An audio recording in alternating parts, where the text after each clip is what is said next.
So yeah, as I was saying, those expansion teams are going to dominate. I'm not here to back down from what I said earlier about how expansion teams were basically given an extra advantage with their rosters, but if you look at the results, they're not really showing up right now. I still stand behind the fact that these are the two most talented rosters in the PWHL, but look at what's happened. Vancouver went into Ottawa and got spanked. Ottawa was definitely fired up. They had a really bad first game against New York. They made some adjustments, were much better, and they were just all over the Golden Eyes. Vancouver looked disconnected. Here's what I'm going to say was more responsible for that is just a lack of systems, a lack of familiarity. They traveled to Ottawa, super motivated squad, and they lost. Then they moved to New York, again, super motivated team that has a lot to prove in their home opener, and there's no other way to say it, but Kristen Campbell has continued her play from last season in the playoffs, where she unfortunately just looked shaky.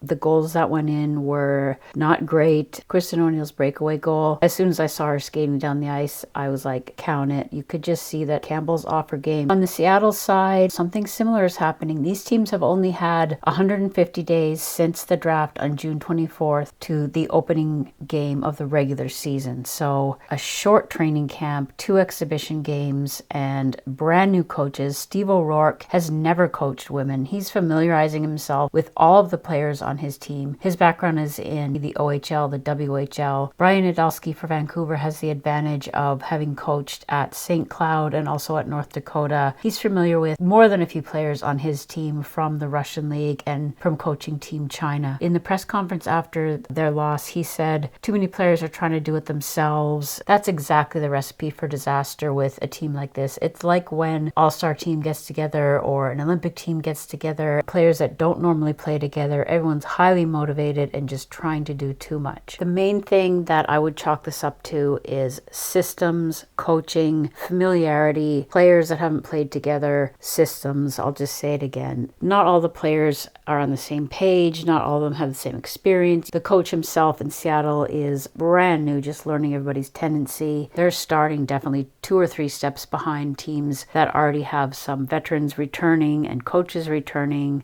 that help the teams be ready for the season level, where the expansion teams are kind of in still a training camp mode. Seattle lost to Minnesota in their home opener, and we'll see if the systems and the coaching starts to come together this coming week for these two teams. Whether they make it to the top of the standings or not, they're 2 of the most talented teams. Of course, with the 3 points, if you fall behind, it can get late early, but it's only 3 games. So we'll see if the coaching starts to take on more of an effect and these 2 teams can bounce back.